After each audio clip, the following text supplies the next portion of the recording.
to Two Humans Talking, the podcast where we have real conversations with real women. No fluff, no filters, just real talk about what it takes to thrive in today's modern, fast-paced world. I'm your host, Tiffany Simms, and each week I sit down with women who've broken the mold. Women who have faced real struggle, decided there has got to be a better way than what I've been taught, and went out into this world and figured it out. And I bring these soul-filled conversations right to you. Today's episode of Two Humans Talking is brought to you by the Modern Women's Society. The Modern Women's Society is the ultimate space for high achieving women, the leaders, community builders, and movement makers who create spaces for others to thrive, to have a place of their own, a space to land, to grow, and to rise to their next level so they can continue leading from the front. Click that link below to learn more about the Modern Women's Society, and we look forward to seeing you on the inside. Today, I am so excited to be bringing you Lana. Lana is from Thrive After Infertility. We are going to be talking about what life is like when you thought you were going to have a baby and you couldn't, or maybe you intentionally choose not to, or you have friends in your life who are struggling or childless. How to actually interact with them where it doesn't break your relationships and no one's walking on eggshells all the time. So Lana, welcome to the show. I'm so excited to chat with you about this. It's such an important topic. Yeah, thank you. I appreciate your interest in talking about it because it's for some people, a real touchy subject that I feel like people sometimes are like, oh, I don't know if I want to go there because it's not really a commonly spoke about topic. So thanks for letting me share my story today and chat more about it. You are so welcome. So as we get ready to dive in, like share with us who you are, where you're from, what makes your soul sparkle? Oh, that's a long question. That I could go long-winded on that We one. want to know you as a person. Yes. So I live in Chicago and I am a certified life coach for women who find themselves childless after infertility treatments did not result in a child. I also do help women who maybe just didn't find the right partner for whatever, maybe they have an autoimmune disease. They just decided that becoming a parent wasn't going to be an option for them. And I also have a dog. Her name is Coco. She is my fur love. And I am married to my husband, who I met. He was my dentist, and I fell in love with him. Most people dreaded going to the dentist. I found every excuse. And you were like, I was like, my heart, pitter patter. I know. I was like, I got to find every excuse possible to go back to that office. So that resulted in us getting married. I was 35 when I got married, so a little bit later in life. So we could talk maybe about that. And yeah, so I am just somebody, I love connection. On my Strengths Finder, collaborator and connector were like my two top of the five. And that's just kind of who I've always been in my life. I'm the one with other humans. Yes, I love it. And I'm like the one who loves to introduce people. And my whole group of girlfriends all met through different channels through me. And like, we're all like besties now. And I've always been that like connector collaborator. So that kind of makes me sparkle, is just bringing people together. We have that in common. Yeah. I'm like over here, I'm like girl crushing. I'm like, we'll be friends. I'm very similar. I take my role as meeting people very seriously. Like if I don't meet, I truly believe this sounds so crazy to people who don't get it, but if I avoid meeting someone, I do feel like I'm robbing someone else that I know of a connection that could have changed their life. I totally can appreciate that. Yeah. Yeah, like, and why wouldn't we connect? Like, if I meet someone and you are a person that I know someone else who like you're just meant to connect, and I get to be that person that brings you together to go do whatever it was that you were meant to do, whether it be friends or business or whatever. Like, how selfish of me would it be if I didn't open my gosh darn mouth? I love that. Yeah. I'm also one of those people who says hi to everybody. Like my niece, she's now 16, so she gets less embarrassed. But like when she was like a middle schooler, she'd be like, why do you have to say hi to everybody? And I like, I don't, you just never know. That could be like the only hello someone gets in their day. Jeffrey always does it. He's like, do you know them? And I'm like, no, but I really liked her dress and I just wanted to let her know. And he's just Yes, like, you and I vibe. I'm the same. Like if someone's got like a cute anything, I'm always like, girl, I love that hairdo. That your lipstick today is fabulous. And sometimes, like, it is so amazing to me how me just being myself can light up someone else. And that's not a toot my own horn, but you stop a woman and you admire what she's wearing or you think her lipstick is fabulous. She's like in the grind of her day. And you just brought Sprockle back to her life for a moment where she's like, thank you, someone saw me. Like, Yeah. it's magical. Yeah. It's funny that you bring that up, because one of the things that a lot of people ask me, because I don't have kids, like the women that I coach, is like, how do you find your purpose? You know, like that's like something that you're really searching for, because you always assume that having the child is going to give you purpose.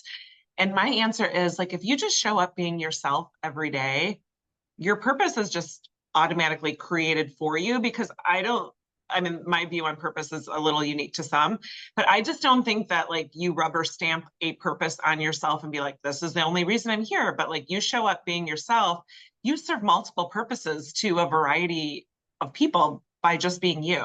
And I feel like it's like mind blowing for me to be like, oh my gosh, I stressed this whole time thinking, what am I going to be if I'm not a mom? What's my purpose going to be? What legacy am I going to leave? And it's like, just show up being you and you're going to do it anyway. And you figure it out. Yeah. Oh my gosh. So talk to us about that. So did you want to be a mom at some point in your life and it just didn't work out? Like, where did the whole like passion around infertility and talking and socializing that come from? Yeah. Well, I just thought I was going to be a mom when I met the right person. So I told you already, I fell in love with my dentist and married him. I was 35. And I didn't, I always had regular periods. So I didn't think that getting pregnant would be an issue. I just thought, okay, well, I'll start trying to have a kid and I'm going to pop one out. And then I was 37 when I first decided to go get like a workup with an infertility specialist. They're called reproductive endocrinologists. So I made an appointment, had like my blood drawn, the whole um, gamut of like what they do to kind of check your levels, hormone levels. And yeah, I was categorized as somebody who had a clinical diagnosis of unexplained infertility. So that is meaning there was no like Womp womp. endometriosis, there was no PCOS. So like it's really a clinical term to be called an unexplained infertility patient. So right there, like you're kind of like, oh my gosh, like I'm somebody who's like unexplainable, like I'm really got something wrong with me. So at 37, I got that diagnosis. And then my husband and I decided that we would pursue fertility treatments. And we did that off and on for 7 years. So it wasn't like boom, boom, boom, back to back, but there's a lot that goes into that emotionally and physically. And after that 7 year journey, I was already in my 40s and I found myself, I never once got pregnant. So that was kind of like, okay, like I never even knew what it felt like to be pregnant. And I decided, with the advice of my doctor, he was just like, I feel like we tried everything and you can adopt or you can get an egg donor, which were options. Well, we knew egg donor wasn't the right decision for us, but we contemplated adoption. And it was a hard decision to say no to because I felt like two things. Like one, I feel like society just expects that if you can't have a child biologically, that you should adopt. And there was a lot of weight on me of feeling like, oh my gosh, is the world going to judge me and think I'm not a good enough person that I didn't want to adopt? And Mm. then secondly, there had been so many disappointments and so much unexpected heartbreak through my fertility treatments.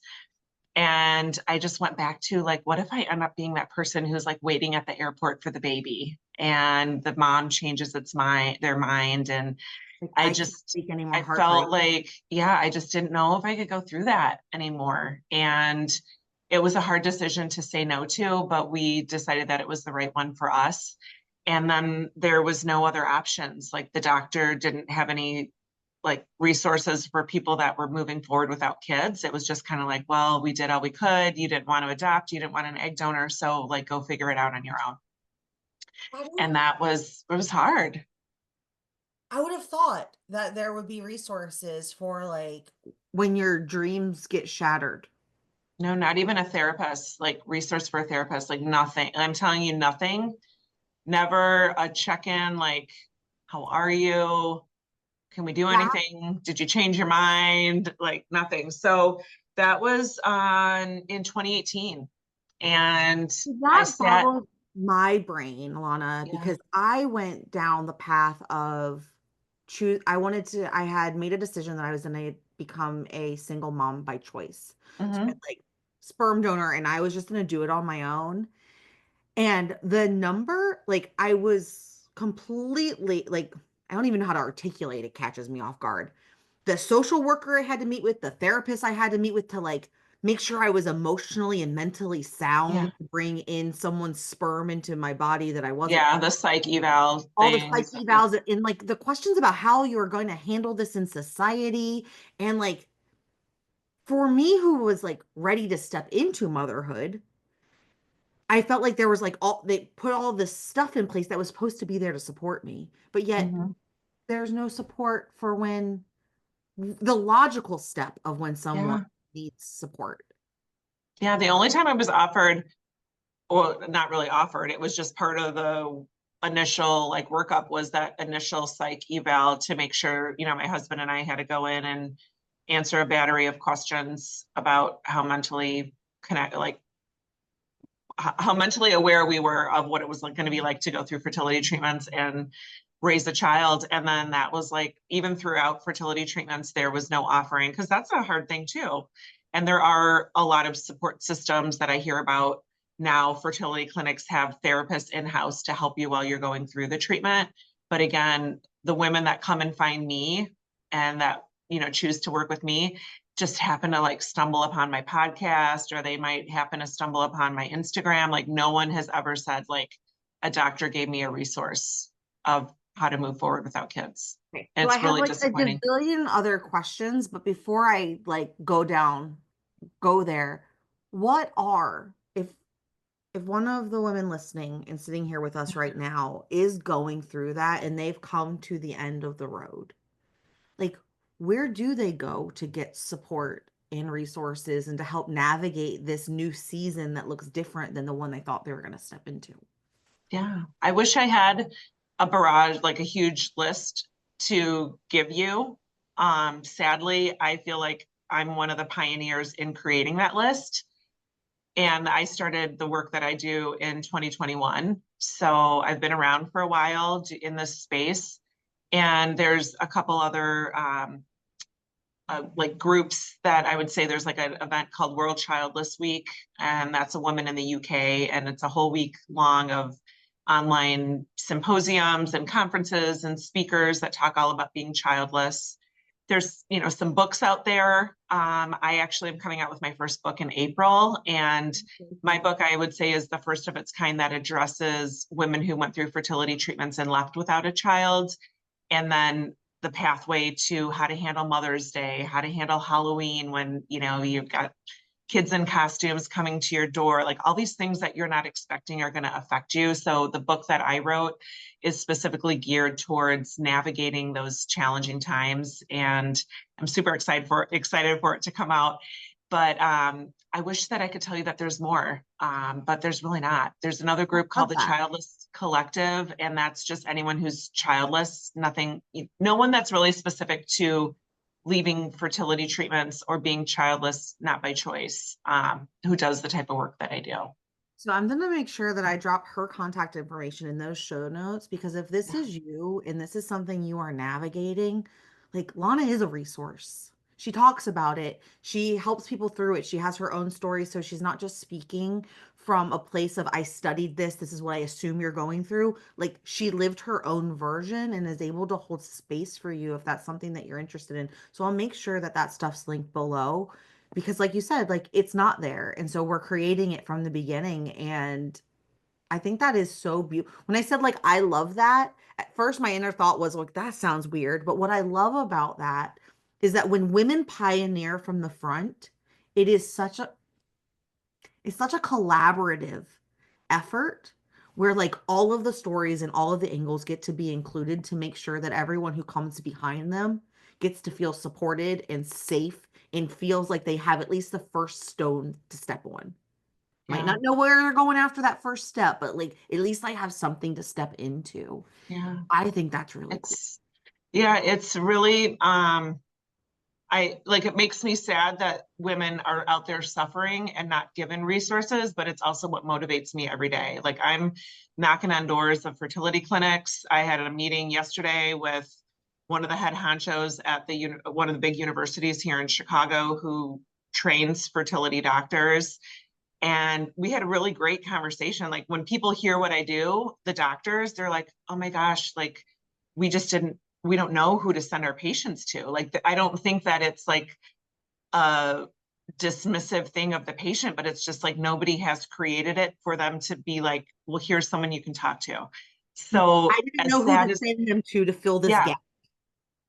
And some of them will be like, oh, I tell them to look for like a Facebook group. And, like, how lame is that? But like, if that's all they have, it's like, you can't be mad at them because like, at least they're trying to do something. But then there's also some people that come work with me that are like, I've been seeing a therapist, but they've got kids and I feel like they don't really understand. And so there's this need for people to feel as though they can connect with someone. So having been through that path, although I'm not a therapist, I think that there's a specific subset of patients that are needing therapy. And some people work with the therapist and work with me at the same time. Some people that are just very future focused and they're like, okay, like I'm ready to move forward.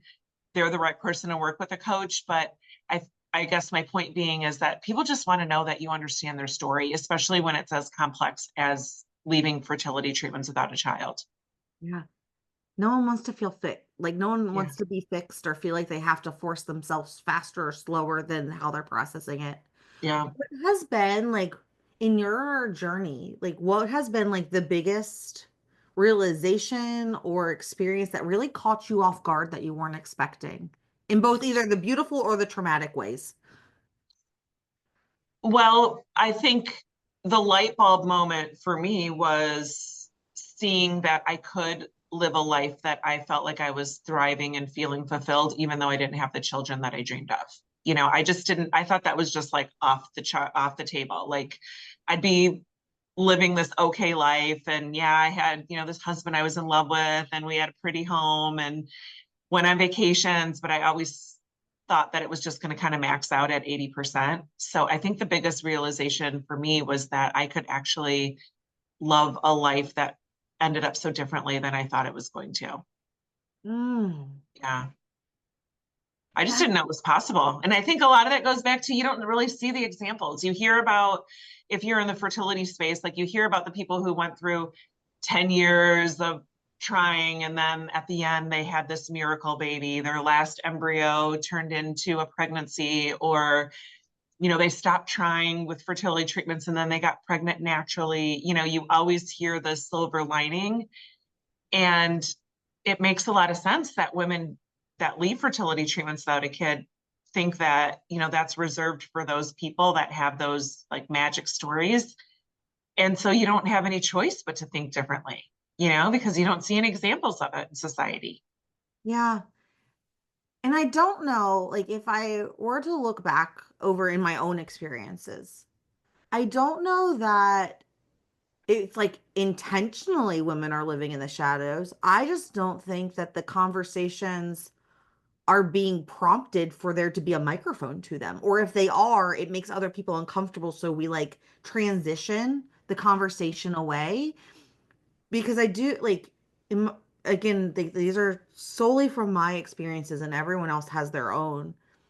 I find that in my social circles, when there's someone that is trying, like the conversations tiptoe around the hope and the light. And so if someone in the group maybe wasn't able to get pregnant and they closed that door and has accepted and are like fully loving their life, we don't talk about that because this person is still holding on to hope, right? And so like then there's like never a space for those conversations to be had. Yeah, I'm glad you brought that up because it's a hard place to be in as I'll call my like the patient, the person going through fertility treatments or the one who ends up childless. Because of course, it's more common that your group of people, I mean, in most social circles, the greater percentage does have kids. So you're out on your girls' nights, which used to be like, hey, let's go party and, stay out till 4 a.m. And, now it's hey, let's go for a happy hour because I got to be home by 7 to put Joe to bed. And the conversations seem to always be talking about kid-centric stuff. And so you sit around this group of people that like were your they were like your haven, that was like your social network and your girls, like and then you feel like such an outsider.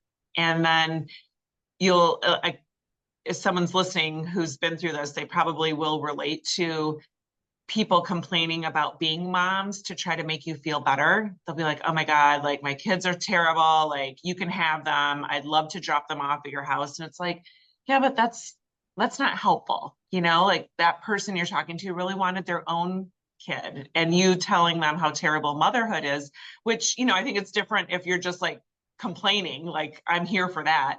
But it's the like purposely being like, oh my God, like you're so lucky you're not a mom, it's terrible, or things like that, where I believe people are doing it from a place of trying to honor the Trying to fact bridge a that, gap.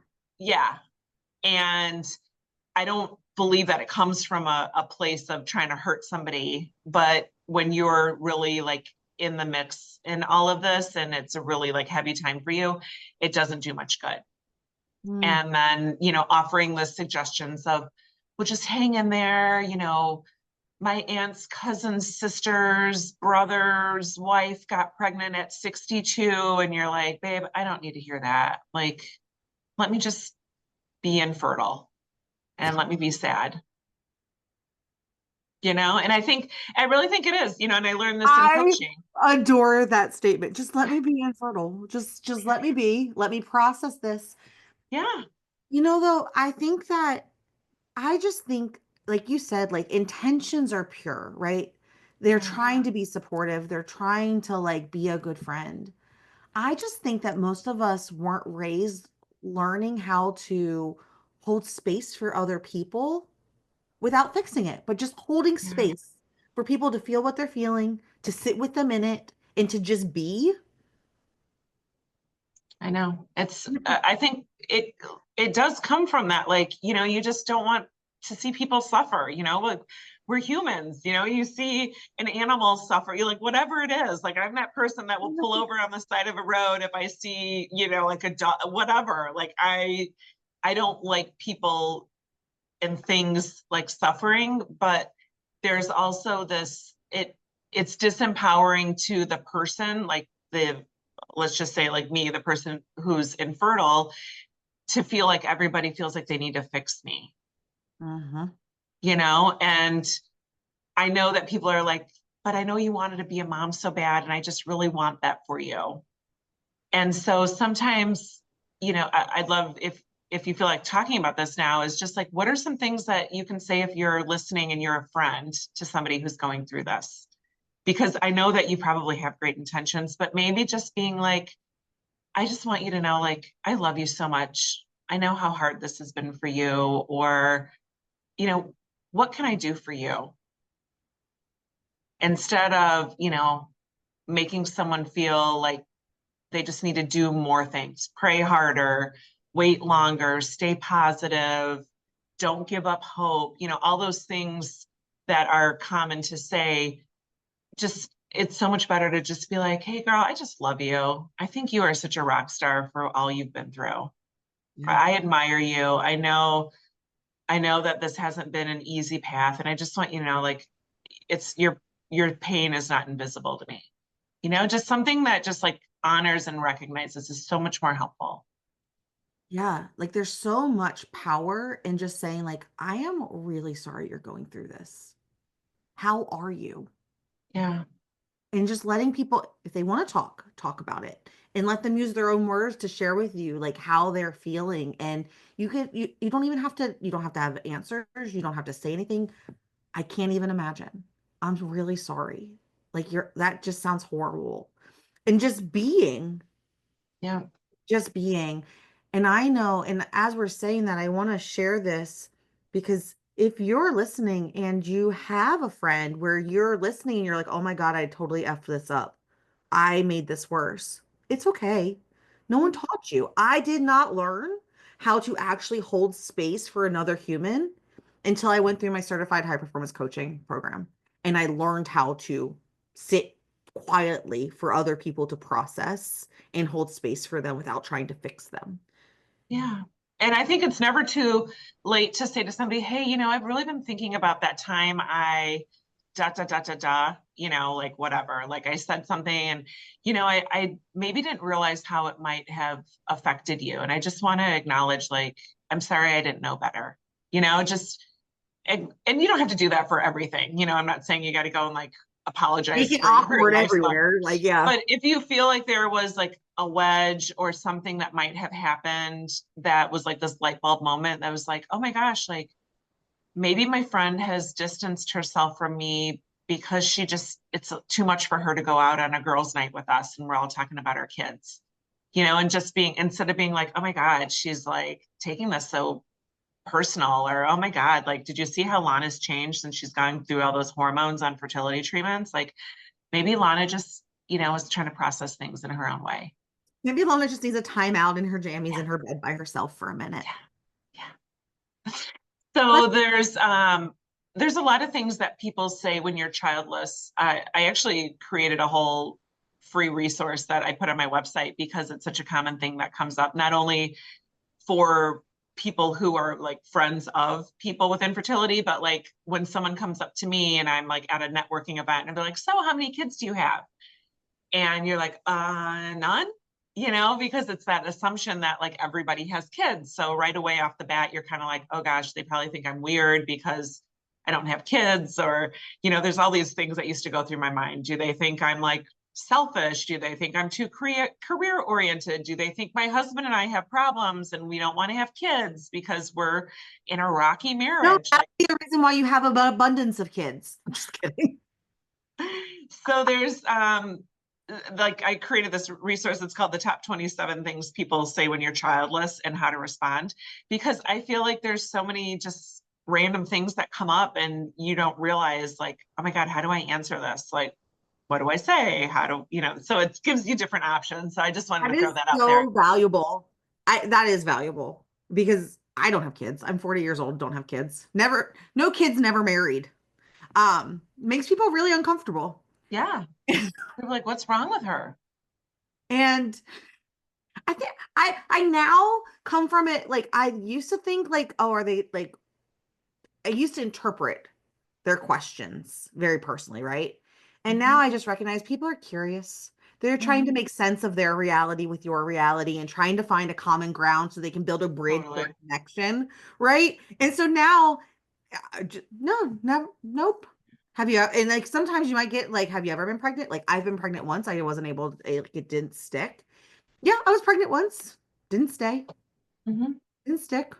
And then they're like, and so, and then it almost, I don't know about you, but did you feel like in throughout that transition of being a childless woman in your 40s that you have like mastered your communication skills because you're always have to like redirect and lead the, because people get stuck. They don't know what to do. They feel like a deer in the headlights and they're like, well, shucks, I just put my foot in my mouth. What do we do now? And so like you Mm-hmm. almost become the master of conversation to like help bring a conversation to the table when the other person like feels weird.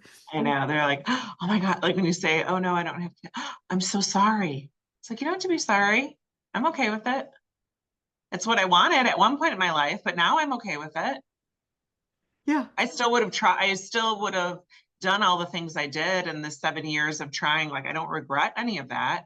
I know that I left my fertility journey having tried everything that was available to me to try. And so I feel very settled in the fact that I did everything. There's no like in the back of my head, like looming of things like, oh, if I would have just like, I've cleared all that out of my brain. And I'm like, okay, well, this is what the life that's been given to me and intended for me. So So like, how beautiful. can we make lemonade? Because I love lemonade Yes. with a splash of vodka. Yes. Right? Like breaking free of that like box of there's only one right way to get to like the golden sunset. And it's like, actually, if I had been gifted kids, that would have been such a great adventure. Mm-hmm. Having not having kids is its own great adventure. They're just they are both amazing. They're just different.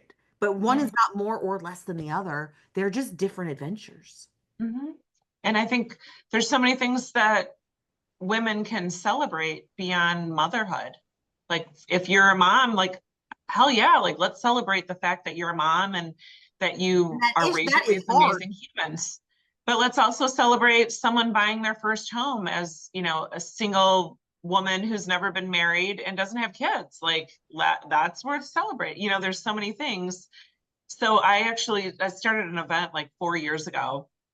It's called the Others Day Brunch, and it happens the day before Mother's Day. It's an in-person event I do in Chicago, and it's for women who don't have kids, whether it's by choice or not by choice. And one of the things that we talk about, like in the beginning, I have this, I don't know if you'd call it icebreaker, kind of like get to know you.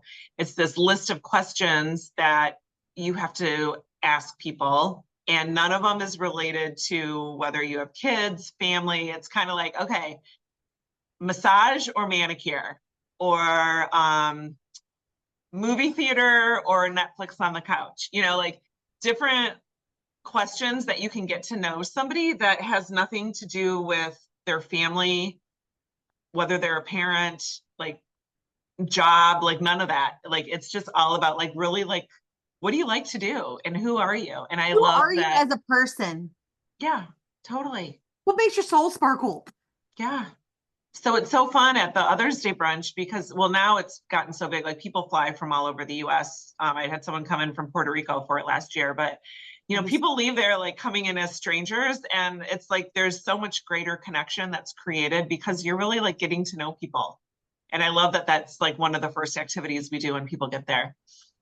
that is so much fun. How do we connect with you outside of the show so we can see all the amazing things that you're doing in this world? Well, I'm most active on Instagram. So if you're on Instagram, Lana.Manikowski. I also have a podcast. It's called the So Now What podcast. And it's like, so now what after you find out you're not going to be a mom. So that comes out every week. They're quick, like 10 or 15-minute episodes, nothing fancy, professionally edited. It's just me kind of talking about things that we go through as childless women. And my website, I guess, lanamanikowski.com. And yeah, so I'm happy to talk to anyone. Like really, I have on my website, you can book a Thrive call. It's like a free 45-minute call. Because what I find is a lot of times women just have never been able to tell anyone their story.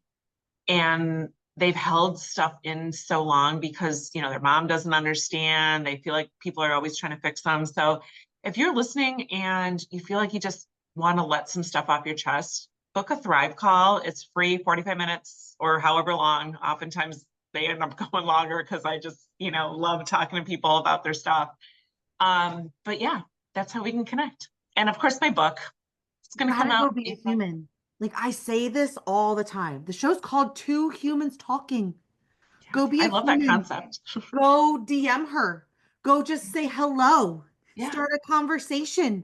Like, I think we have this like fear that if we message someone that we have to like marry them on in the first message. And it's like, just go be a human. Go say hello. Tell her you like her top. You enjoyed the message. Hey, I had something in common with you. Just be a human. Start talking with Yes. people. It lowers your Yes. anxiety, I promise. Lana, Yes. this has been so beautiful, so fun. As we're wrapping this up, is there anything left on your heart we didn't talk about, or something that you just want to share with us as we're signing off for today?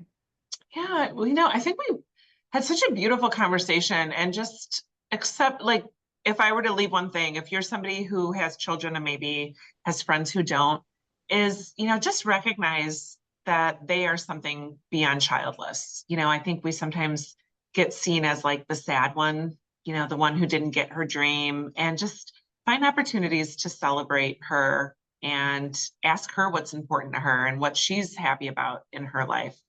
And then I guarantee the floodgates will open of things to celebrate together. Oh, that is so beautiful. Go be a human. Go ask your friends what's important to them.